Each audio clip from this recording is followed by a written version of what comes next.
जय जगन्नाथ कहतु केमती अच्छी सांग माने केबे हारिबा नाही यह एक अद्भुत गुण जहाँ कौन व्यक्ति को सफलता आड़ को टाणी नहीं जाए थाए। ये से ही शक्ति होता है जहाँ आमको जीवन में चुनौतीर सम्मुख कराई थाए आम लक्ष्य को प्राप्त करिबारे आमको साहाय्य कराई थाए। बिना दृढ़तार आमे बहुत सरल भाव में हार मानि जाई थाउ आमर स्वप्न को आमे छाड़ी देई थाउ। एही वीडियो रे आमे केबे भी हारिबा नाही यही शक्ति आउ तार महत्व विषय रे किछि आमे जानिबा आउ शिखिबा। आमे एही गुण किछि प्रसिद्ध उदाहरण माध्यम रे शिखिबा कि आमे एहाकु जीवन रे किपरि भाव रे विकसित करि परिबा। चाहे आपण आपणकर क्यारियर आपणकर संपर्क किंबा आपणकर व्यक्तिगत विकास रे सफल होबाकु चाहुचंती दृढ़ता आपणक पाखरे सबुठारु महत्वपूर्ण उपकरण मध्यरु गोटिए होइथाय। ए वीडियो आपनकु एही प्रेरणा दब जहाँ आपण किपरि भाव रे आगकु बढ़िबे बा किपरि भाव रे आपण आपणक लक्ष्य स्थल रे पहुंची पारिबे। तेनु आसंतु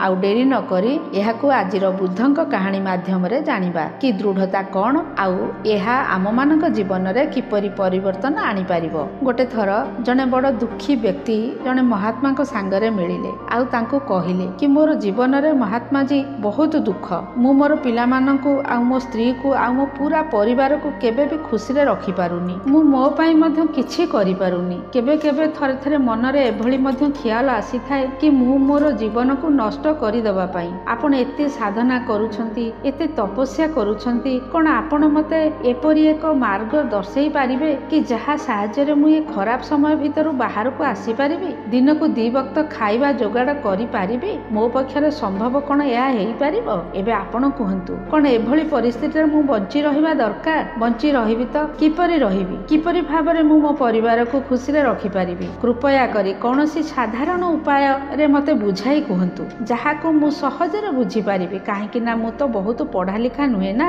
जदि आपण बड़ बड़ ज्ञान रो कथा कहिबे तो मु केबे भी बुझी पारिबी नाही। से लोकटी कथा सुनी महात्मा टिकिए हसी देई कहिले तुमे मोर गोटे काम करि पारिबो। ए से आगरे थिबा गोटे बड़ मंदिर आड़ को इशारा देई कहिले से उच्चा पहाड़ ऊपर गोटे मंदिर अछि आ से मंदिर पाखरे पिंपुड़ी मानकरे एक घर अछि जोठी कि हजार हजार पिंपुड़ी रुहंती। तुमको सुनिबा को बड़ आश्चर्य लागुथिबो किंतु से पिंपुड़ी माने से मंदिर रो जागा को एते खराब करि दउछंती से माने से माटी को एते नष्ट करि दउछंती जहा फल रे सेठारे किछि भी घास गछटी उठी पारुनी। तुमे मोर गोटे छोट काम कर तापर मु तुमरो प्रश्नर उत्तर देबी। तुमे 7 दिन पर्यंत रोज से पहाड़ ऊपर को जाओ आ सेठारे थिबा पिंपुड़ी मानकर घर को पूरा नष्ट करि दियो ताकू भांगी दियो ध्यान रहिबो जेपरि गोटिए पिंपुड़ी न मरिबे। ए कथा बुझिबा को चेष्टा करी युवकटी सेठारु चाली गले शायद ताको किछि बुझा पड़िला नै कि महात्मा जनक काहेकि एपरि कराउछंती। से तो से पिंपुड़ी मानक ऊपर अन्याय करूछंती तांको घर भांगिबा को कहउछंती तांको क्षति पहुंचाइबा पई कहउछंती को महात्मा भला एपरि काम करि परिबो।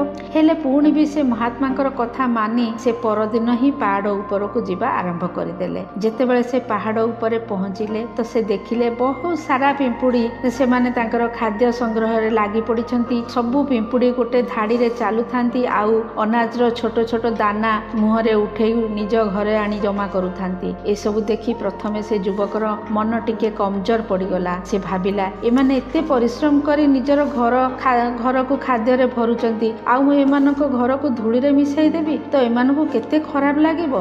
हेले पुणी से महात्मा को कथा मने पकाइले से घर को भांगिबा आरंभ करिदेले। जल्दी ही पिंपुड़ी मानक भितरे हाहाकार मचिगला। पिंपुड़ी माने एणे तेणे दौड़ीबा को लागिले। से माने जो धाड़ी बांधी चालुथिले ता संगे संगे भांगी गला आउ से माने निजर जीवन बंचाइबा को खेळेई हेई गले। अल्प समय भितरे घर भांगी गला। सबु पिंपुड़ी याडे सियाडे लुचिबा पई दौड़ीबा को लागिले। ए काम करिला परे से युवक को किछि आउ भलो लागिलानी। से मन दुखरे घर को फेरी आसिले। तार मन बहुत अस्थिर आउ दुखी थिला पश्चाताप रे मन भरा थिला। युवकटीर पुणी खटरे राति रे सोई सोई भाबिले एबे तो से पिंपुड़ी मानकर घर बर्बाद होई जाईछि एबे सेठाकू आउ जिबार किछि प्रयोजन नाही काहेकि ना पिंपुड़ी मानक घर भंगा भंगी करिबा पई महात्मा कहिथिले जहा मु करि देइछि। हेले पुणी किछि चिंता करी आग दिन जिबा पई निश्चय करिला आउ सकाळु सकाळु उठी सेही पहाड़ मंदिर पाखकू गला। सेठारे पहुंची से जाई देखिला से एहाकू देखि चमकी पड़िला जो पिंपुड़ी मानकर घर भांगी देइथिले पुणी पिंपुड़ी माने सेहीठारे आउ गोटे नुआ घर बनै देइचंती आउ सेमती पूर्व थर भली खाद्य जोगाड़ मध्य करिबारे लागि पड़िचंती। युवक को लागिला ए पिंपुड़ी माने केडे मूर्ख तांकू जणा नाही काली କାଲି ଠିକ୍ ଏଇ ଜାଗାରେ ତାଙ୍କର ଏ ଘର ଏଇ ଜାଗାରେ ବର୍ବାଦ କରାଯାଇଥିଲା, ପୁଣି ଠିକ୍ ସେଇ ଜାଗାରେ ତାଙ୍କର ନୂଆ ଘର ବି ତିଆରି କରିଦେଲେ। ଏହା ଭାବି ଲୋକଟି ହସିବାକୁ ଲାଗିଲା। ହେଲେ ପୁଣି ସେଇ ମହାତ୍ମାଙ୍କୁ ମନେ ପକେଇ ପିମ୍ପୁଡ଼ି ମାନଙ୍କର ଘର ପୁଣି ଭଙ୍ଗା ଭଙ୍ଗି ଆରମ୍ଭ କରିଦେଲା। ପୁଣି ଥରେ ପିମ୍ପୁଡ଼ି ମାନଙ୍କ ମଧ୍ୟରେ ହଲଚଲ ହେଇଗଲା। ପୁଣି ପିମ୍ପୁଡ଼ି ମାନେ ଇଆଡେ ସିଆଡେ ଜୀବନ ବଞ୍ଚେଇବାକୁ ଦୌଡ଼ିବାକୁ ଲାଗିଲେ। କିଛି କ୍ଷଣ ମଧ୍ୟରେ ସେମାନଙ୍କ ଘର ପୁଣି ଥରେ ନଷ୍ଟ ହୋଇଗଲା। ଆଉ ପୁଣି ଥରେ ପିମ୍ପୁଡ଼ି ମାନେ ଏଠାରେ ଘର ତିଆରି କରିପାରିବେ ନାହିଁ। ସେଥିପାଇଁ ଯିବା ପୂର୍ବରୁ ସେଠାରେ ପିମ୍ପୁଡ଼ି ମାନଙ୍କ ଘର ଉପରେ ଥଣ୍ଡା ପାଣି ମଧ୍ୟ ଢାଳିଦେଲା, ତାକି ପିମ୍ପୁଡ଼ି ମାନେ ସେଠି ଆଉ ଘର ତିଆରି କରିପାରିବେ ନାହିଁ। ଆଉ ଏଇଭଳି ନିଜର ସବୁ କାମ ପୁରା କରି ସେ ଯୁବକଟି ପୁଣି ନିଜ ଘରକୁ ଲେଉଟି ଆସିଲା। ରାତିରେ ଶୋଇଲା ବେଳେ ସେ ଏଇ କଥା ଭାବୁଥିଲା କି କ'ଣ ମହାତ୍ମା ଏ ଠିକ୍ କାମ କରାଉଛନ୍ତି? କାହା ଘରକୁ ଭାଙ୍ଗିବା ଜଣେ ସିଦ୍ଧ ପୁରୁଷକୁ କ'ଣ ଶୋଭା ଦେଇଥାଏ? କ'ଣ ହବ ଯଦି ସେ ମହାପୁରୁଷ ସିଦ୍ଧ ପୁରୁଷ ହୋଇନଥିବେ? କ'ଣ ହବ ସେ ମହାତ୍ମା ଯଦି ମତେ ବୋକା ବନଉଥିବେ? କିନ୍ତୁ ସେ ପୁଣି ନିଷ୍ପତ୍ତି ନେଲେ କି ମୁଁ ପ୍ରଥମେ ମୋର କାମକୁ ପୁରା କରିଦଉଛି, ତାପରେ ଜଣା ପଡ଼ିବ କି ମହାତ୍ମା ମୋ ଦ୍ୱାରା ଏପରି କାମ କାହିଁକି କରାଉଥିଲେ। ଆଉ ଏଇ ଭାବିକରି ରାତିରେ ସେ ଶୋଇଗଲା। ଆଗ ଦିନ ସକାଳୁ ଉଠି ସେ ପୁଣି ସେଇ ପାହାଡ଼ ଆଡ଼କୁ ବାହାରି ପଡ଼ିଲା। ସେଠାରେ ଯାଇ ପୁଣି ସେଇ ଜାଗାରେ ପହଞ୍ଚିଯାଏ ଯୋଉଠି ସେ ପିମ୍ପୁଡ଼ି ମାନଙ୍କର ଘରକୁ ଭାଙ୍ଗିଥିଲା। ଆଉ ସେ ଏ ଦେଖିକରି ଖୁସି ହୋଇଗଲା କି ଏଥର ସେଠାରେ କିଛି ଘର ନଥିଲା, ସବୁ ପିମ୍ପୁଡ଼ି ସେଠାରୁ ପଳେଇ ଯାଇଥିଲେ। ଏବେ ସେ ଭାବିଲା ମୋର ଏଠିକି ପ୍ରତିଦିନ ଆସିବା କ'ଣ ଦରକାର, କାହିଁକି ନା ପିମ୍ପୁଡ଼ି ମାନ ତ ସେମାନଙ୍କ ଘର ବଦଳେଇ ଦେଇଛନ୍ତି। ଆଉ ମହାତ୍ମା ମତେ 7 ଦିନ ଆସିବା ପାଇଁ କହିଥିଲେ, ହେଲେ ଆଜି ତ ତୃତୀୟ ଦିନ, ଆଉ ବାକି 4 ଦିନ ଏଠାକୁ ଆସିବା କ'ଣ ଦରକାର। ଏହା ଭାବି ସେ ଠିକ୍ କଲା କି ଏଠାରୁ ସେ ସିଧା ସେଇ ମହାତ୍ମାଙ୍କ ପାଖକୁ ଯିବେ ଆଉ ତାଙ୍କୁ ସେ ଏସବୁ ଖବର କହିଦେବେ। ଯେତେବେଳେ ସେ ସେଠାରୁ ବୁଲି ମହାତ୍ମାଙ୍କ ପାଖକୁ ଯିବାକୁ ଲାଗିଲେ ତ ସେ ଦେଖିଲେ ଅଚାନକ ତାର ନଜର ଏକ ଘର ଉପରେ ପଡ଼ିଲା, ଯାହା ପିମ୍ପୁଡ଼ି ମାନଙ୍କର ଦ୍ୱାରା ଗଢ଼ା ଯାଇଥିଲା। ଏବେ ସେମାନେ ନୂଆ ଘରେ ରହିଯାଇଛନ୍ତି। ଏ ନୂଆ ଘର ପୁରୁଣା ଘର ଠାରୁ ଟିକେ ଦୂରରେ ଥିଲା। ଯେତେବେଳେ ସେ ଯୁବକର ନଜର ସେ ଘର ଉପରେ ପଡ଼ିଲା ସେତେବେଳେ ସେ ଭାବିଲା ତାହେଲେ ସେ ମହାତ୍ମାଙ୍କୁ ଜଣା ଥିଲା କି ଏ ପିମ୍ପୁଡ଼ି ମାନେ ଘର ଗୋଟେ ଜାଗାରୁ ବଦଳେଇ ଆଉ ଅନ୍ୟ ଗୋଟେ ଜାଗାରେ ଘର ତିଆରି କରିଦେବେ। ସେଇଥିପାଇଁ ବୋଧେ ସେ ମୋତେ 7 ଦିନ ଏଠାକୁ ଆସିବାକୁ କହିଥିଲେ। ଆଉ ଏଇ ବିଚାର କରି ଯୁବକଟି ପିମ୍ପୁଡ଼ି ମାନଙ୍କର ନୂଆ ଘର ଭାଙ୍ଗିବା ପାଇଁ ପହଞ୍ଚିଗଲା। ଯେତେବେଳେ ସେ ସେଠାରେ ପହଞ୍ଚିଲା ତ ସେ ଦେଖିଲା ପିମ୍ପୁଡ଼ି ମାନେ ଆଗ ଭଳି ନିଜ ନିଜ କାମରେ ଲାଗି ପଡ଼ିଛନ୍ତି। ସେମାନେ ନିଜ ପାଇଁ ଖାଇବା ଏକାଠି କରୁଥିଲେ ଆଉ ନିଜ ଘର ଭିତରେ ଜମା କରୁଥିଲେ। ଯୋଉ ପୁରୁଣା ଘର ଭାଙ୍ଗି ଯାଇଥିଲା ସେଠାରେ କିଛି ଅନାଜର ଦାନା ବଞ୍ଚି ଯାଇଥିଲା ଆଉ ସେ ପିମ୍ପୁଡ଼ି ମାନେ ସେଇଠାରୁ ବି ଅନାଜ ଏକାଠି କରି ନୂଆ ଘରକୁ ବୋହି ଆଣୁଥିଲେ। ଏବେ ଏଠାରେ ଯୁବକଟିର ମନ ପୁଣି ଦୁର୍ବଳ ହୋଇ ପଡ଼ିଗଲା, କାହିଁକି ନା ସେ ନିଜେ ହିଁ କମଜୋର ଥିଲା। ସେଥିପାଇଁ ତାର ପିମ୍ପୁଡ଼ି ମାନଙ୍କ ଉପରେ ଦୟା ଆସିବାକୁ ଲାଗିଲା। ସେ ଚାହୁଁଥିଲା କି ସେ ପିମ୍ପୁଡ଼ି ମାନଙ୍କୁ ସାହାଯ୍ୟ କରିବାକୁ, ହେଲେ ସେ ମହାତ୍ମାଙ୍କ କଥାରେ ସେମାନଙ୍କୁ ନୁକସାନ ପହଞ୍ଚାଉଥିଲେ। ପୁଣି ସେ ମହାତ୍ମାଙ୍କ କଥା ମନେ ପକାଇ ସେ ପୁଣି ପିମ୍ପୁଡ଼ି ମାନଙ୍କର ଘର ଭାଙ୍ଗିବାକୁ ନିଶ୍ଚୟ କଲା। ଆଉ ସେ ଏଥର ପୁରା ସାବଧାନ ସହକାରେ କୋଉ ପିମ୍ପୁଡ଼ିକୁ କଷ୍ଟ ନ ହଉ ଏପରି ଭାବି ସେ ଘରକୁ ପୁଣି ଭାଙ୍ଗିବା ଆରମ୍ଭ କରିଦେଲା। ସମୟ ଟିକେ ବେଶୀ ଲାଗିଲା, କାହିଁକି ନା କୋଉ ପିମ୍ପୁଡ଼ି କି କ୍ଷତି ନ ପହଞ୍ଚେଇବାର ସର୍ତ୍ତ ମହାତ୍ମା ଜଣକ ପ୍ରଥମରୁ କହି ରଖିଥିଲେ। ସେଥିପାଇଁ ତାକୁ ବଡ଼ ସାବଧାନ ସାଙ୍ଗରେ ସେ ଘରକୁ ଭାଙ୍ଗିବାକୁ ପଡ଼ିଥିଲା। ଶେଷରେ ସେ ଘରକୁ ଧୂଳିସାତ କରିଦେଲା। ଘରକୁ ଭାଙ୍ଗିବା ପରେ ସେ ବହୁତ ଦୁଃଖୀ ଥିଲା, କାହିଁକି ନା ସେ ଏଥର ସେମାନଙ୍କର ନୂଆ ଘରକୁ ଭାଙ୍ଗିଦେଲା। ସେ ପିମ୍ପୁଡ଼ି ମାନଙ୍କୁ ଶାନ୍ତିରେ ରହିବାକୁ ଦଉନଥିଲା। ସେଇଥିପାଇଁ ସେ ନିଜକୁ ଶୈତାନ ଆଉ ଦାନବ ଭାବୁଥିଲା। ତଥାପି ସେ ମହାତ୍ମାଙ୍କ କଥାକୁ ମାନିବାକୁ ଯାଇ ସେ ବହୁତ ଦୁଃଖୀ ମନ ନେଇ ଘରକୁ ଫେରି ଆସିଲା। ରାତିରେ ଶୋଇବା ପରେ ସେ ଭାବିଲା ମୁଁ ଜଣେ କେଡ଼େ ବଡ଼ ଶୈତାନ, କେତେ ବଡ଼ ଦାନବ। ପୁରୁଣା ଘର ତ ଛାଡ଼, ମୁଁ ସେ ପିମ୍ପୁଡ଼ି ମାନଙ୍କର କୋଉଠି ବି ବସବାସ କରିବା ପାଇଁ ଜାଗାଟିଏ ବି ଦଉନି। ସେ ପିମ୍ପୁଡ଼ି ମାନେ ମୋ ବିଷୟରେ କ'ଣ ଭାବୁଥିବେ, ସେ କେତେ ଗାଳି ଦଉଥିବେ। ହେଲେ ପୁଣି ବି ସେ ଆଗ ଦିନ ଯିବା ପାଇଁ ନିଶ୍ଚୟ କଲା। ଆଉ ଆଗ ଦିନ ସକାଳୁ ସକାଳୁ ସେ ପୁଣି ସେଇ ପାହାଡ଼ି ମନ୍ଦିର ପାଖରେ ପହଞ୍ଚିଗଲା। ଆଉ ସେ ଏହା ଦେଖି ପୁଣି ଆଶ୍ଚର୍ଯ୍ୟଚକିତ ହୋଇଗଲା। ଏଥର ବି ପିମ୍ପୁଡ଼ି ମାନେ ଆହୁରି ଗୋଟେ ଘର ବନେଇ ଦେଇଥିଲେ। ଏଥର ପିମ୍ପୁଡ଼ି ମାନେ ବଡ଼ ଆନନ୍ଦ ଉତ୍ସାହ ସାଙ୍ଗରେ କାମରେ ଲାଗି ପଡ଼ିଥିଲେ। ଆହୁରି ମଧ୍ୟ ସେମାନେ ଗୋଟେ ରାତିରେ ପୂର୍ବ ଘର ମାନଙ୍କ ଠାରୁ ବଡ଼ ଘର ତିଆରି କରିଦେଇଥିଲେ। ଆଉ ପୁଣି ନିଜର ଖାଦ୍ୟ ଏକାଠି କରିବାରେ ଲାଗି ପଡ଼ିଥାନ୍ତି। ଏସବୁ ଦେଖି ସେ ଯୁବକକୁ ଲାଗିଲା ଏ ପିମ୍ପୁଡ଼ି ମାନେ କୋଉ ମାଟିରେ ଗଢ଼ା। ମୁଁ ଏମାନଙ୍କର ଘରକୁ ବାରମ୍ବାର ଏଠାରୁ ଦୂରେଇବାକୁ ଚେଷ୍ଟା କରୁଛି, ଆଉ ଏମାନେ ଏଇଠି ଘର ତିଆରି କରିଦଉଛନ୍ତି। କ'ଣ ଏମାନଙ୍କୁ ଜଣା ପଡ଼ୁନି କି ମୁଁ ଏମାନଙ୍କୁ କେବେ ବି ଏଠି ଘର ବସେଇବାକୁ ଦେବିନି। ଏ ପିମ୍ପୁଡ଼ି ଦେଖିବାକୁ ଗଲେ ବହୁତ ଛୋଟ, ପୁଣି ବି ଏମାନେ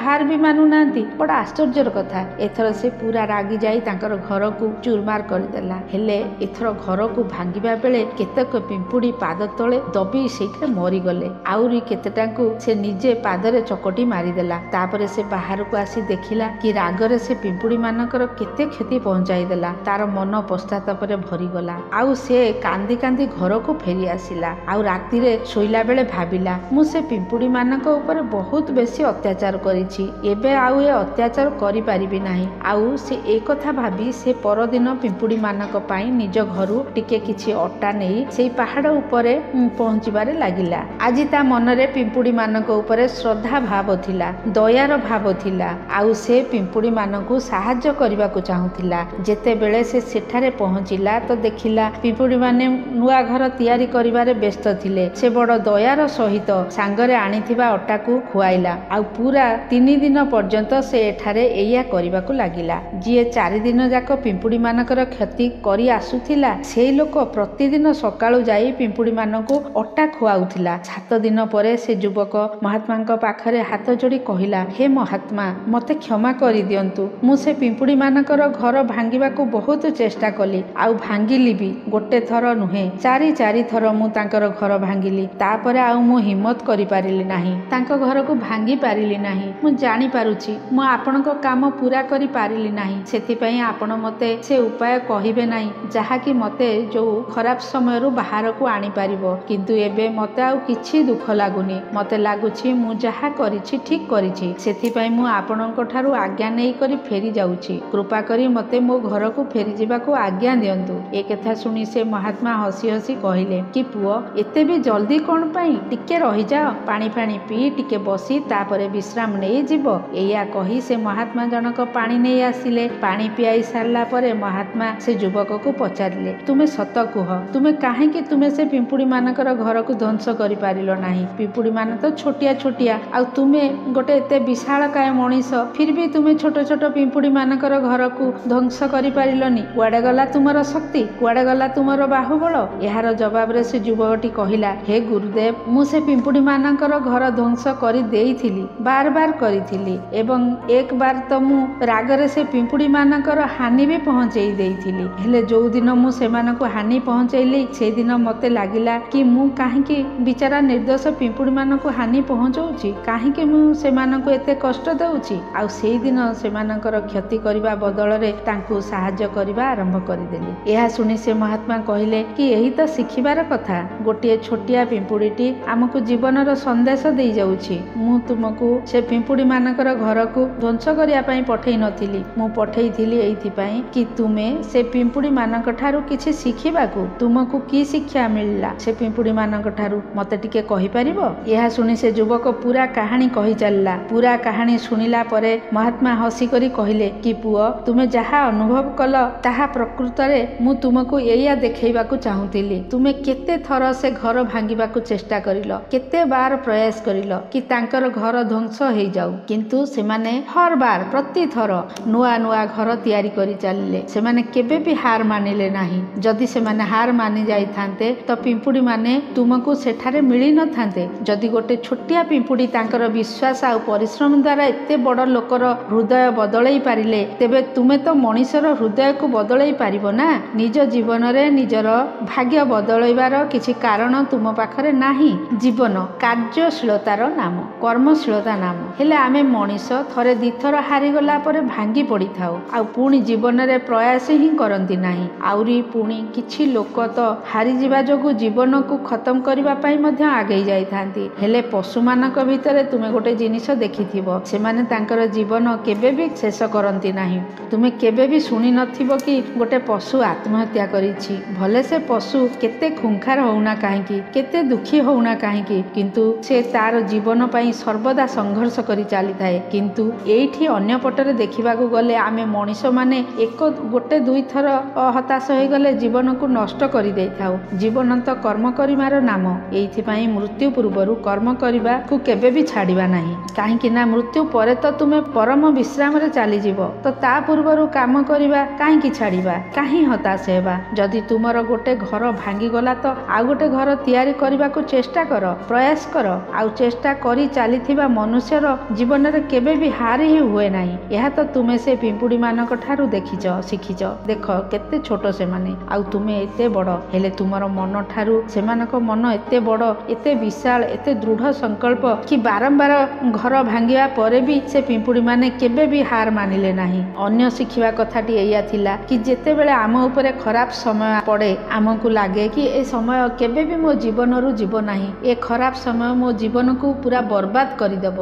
ये केबे मते बंचिबाकू भलरे देब नाही। से खाली विचार ही हेइथाए आउ एई विचार आम मन को दुखी करि देइथाए। आउ एइथि पई आमे प्रयास करिबा मध्य छाड़ी देइथाउ। हेले तुमे निजे भाबी देख, बार बार प्रकृति आमको दुख पहुंचेइबो, क्षति पहुंचेइबो, हेले केते बेଳ जाए पहुंचेइबो। जदि आमे बारंबार पुणी थरे उठी करी पुणी थरे नुआ प्रयास करी चलिबा तो प्रकृति भी आम पाखरे हार मानि जीवो। आउ से मध्य आम उपरे दिने निश्चय दयावान होई जीवो। आउ से आमको सबु किछि दबाकू लागिबो जहा कि आमे केबे कल्पना करि नथिबा। सेइथि पई ए भी कुहा जाए कि खराब समय काहार भी सबु बेଳ पई रुहे नाही। तुमे निजे देखिलो, तुमे से पिंपुड़ी मानकू बर्बाद करबाकू लागुथिलो, पुणी परे तुमे ही से पिंपुड़ी मानकू दाना आ अटा दबाकू लागिलो। तुमे तांको उपरे कृपाळु होई गलो। काहेकि हेलो? काहेकि ना तुमे देखिलो से पिंपुड़ी माने हार ही मानु नथिले। सेई भली जदि तुमे भी तुम जीवन रे केबे हार न मानिबो तो दिने ना दिने ए प्रकृति तुमको सबु किछि देई दबो जहा कि तुमे तुम